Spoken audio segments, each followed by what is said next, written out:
স্বপ্নে সহবাস করতে দেখলে গুনাহ হবে কিনা, খাটের উপর দাঁড়িয়ে নামাজ পড়া যাবে কিনা, রুকু করার সময় কাপড় টাকনুর উপরে উঠে গেলে নামাজ হবে কি, ওজুর সময় ঘন দাড়ির ভেতর পানি কিভাবে পৌঁছাতে হবে। আর বিলম্ব না করে চলুন আপনাদের যে প্রশ্নগুলো ইতিমধ্যে আমাদের কাছে চলে এসছে সেগুলোর উত্তর দিয়ে আমরা শুরু করি। এমনি নাসিমউদ্দিন আপনি জানতে চেয়েছেন ওজুর সময় ঘন দাড়ির ভেতর পানি কিভাবে পৌঁছাতে হবে।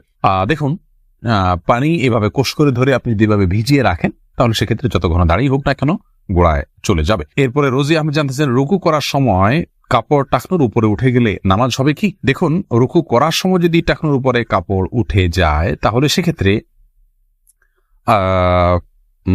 আপনার মেয়ে মানুষ হিসাবে সামান্য এক ঝলকের জন্য উঠলো, 1 সেকেন্ড 2 সেকেন্ডের জন্য উঠলো, তাতে গুনাহ হবে না ইনশাআল্লাহ বিইذনিল্লাহ। মোশাররফ হোসেন জানতে চেয়েছেন নামাজে সানা পড়তে ভুলে গেলে নামাজ হবে কিনা। হ্যাঁ ভাই, নামাজ হয়ে যাবে, কারণ সানা পড়া এটা নামাজের জন্য ফরজ বা ওয়াজিব নয়। ফরজ বা ওয়াজিব নয় এমন কোনো কিছু ছুটে গেলে নামাজ হয়ে যাবে, কোনো অসুবিধা নেই। নুসরাত জাহান ইমু আপনি জানতে চেয়েছেন মৃত ব্যক্তির সামনে আগরবাতি জ্বালানো যাবে কিনা। দেখুন, আগরবাতি মূলত জ্বালানোর নির্দেশ হলো সুঘ্রাণের জন্য। অতএব মৃত ব্যক্তিকে রেখেছেন, তার দেহ থেকে কোনো দুর্গন্ধ আসতে পারে, সেই জায়গা থেকে আপনি সুঘ্রাণ যুক্ত কোনো কিছু ব্যবহার করতেই পারেন, আগরবাতি জ্বালাতেই পারেন। এছাড়া মসজিদে আগরবাতি জ্বালানোর কথা মুরাদুল্লাহ তারা বলেছেন। ইমানদারের বাসা বাড়িতে আগরবাতি অথবা ধূপের আপনার ধোঁয়া এটা প্রজ্বলন করা হবে সুঘ্রাণের জন্য, এটি ভালো, এটি খারাপ কোনো কাজ নয়। তবে মৃত ব্যক্তির জন্য করতেই হবে এমন কোনো বিষয় নয়। এমডি শাফি জানতেছেন মোবাইলে ইমার্জেন্সি টাকা খরচ করে টাকা না দিয়ে মারা গেলে ক্ষমা হবে কি। না ভাই, এটা গুনাহের কারণ। এজন্যই ইমার্জেন্সি ব্যালেন্স নিলে খুব দ্রুত সেটা পরিশোধ করার চেষ্টা করে ফেলা উচিত। আর সেই সাথে তার আত্মীয় স্বজন যারা আছেন তারা পরবর্তীতে তার দেনা পাওনা পরিশোধের ক্ষেত্রে তাদের খেয়াল করা উচিত। এটা হতেই পারে মানুষের দ্বারা, যদি এরকম হয় তাহলে সেক্ষেত্রে তাদেরকে ওসিয়ত করে যাওয়া উচিত যে আমার দেনা পাওনাগুলো হয়তো সাবধান থাকবে, তাদের পক্ষ থেকে আদায় করলে ইনশাআল্লাহ তিনি দায়মুক্ত হয়ে যাবেন।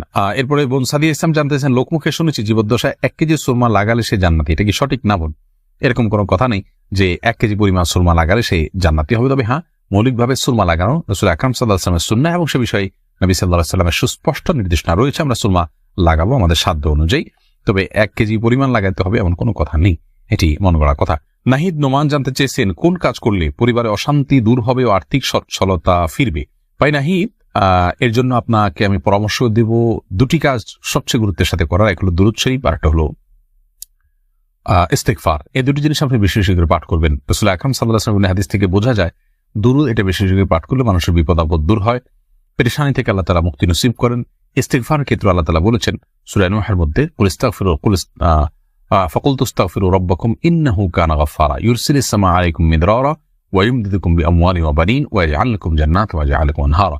এই আয়াতগুলোর আলোকে অনেক মুফাসসিরিন ইকরাম, অনেক উলামা ইকরাম বলেছেন যে ইস্তেগফার বেশি বেশি করলে আল্লাহ তাআলা রিজিক বৃদ্ধি করেন এবং মানুষের রিজিক অনটন দূর করেন। অতএব এই 2টি আপনি নিয়মিত করবেন, সেই সাথে আপনি খুব সিরিয়াসনেসের সাথে হালাল উপার্জনের জন্য চেষ্টা করে যাবেন। আল্লাহ তাআলা আপনার সমস্যাকে দূর করে দিন। সুজন মুখতার আপনি জানতে চেয়েছেন ইউটিউব চ্যানেলে স্বপ্নে সহবাস করতে দেখলে গুনাহ হবে কিনা। না, এর কারণে কোনো গুনাহ হবে না, কারণ এটি বান্দার ইচ্ছার দিন কোনো বিষয় নয়, বান্দার ইচ্ছাধীন বিষয় নয়, এমন বিষয়ের জন্য আল্লাহ তাআলা বান্দাকে পাকড়াও করবেন না।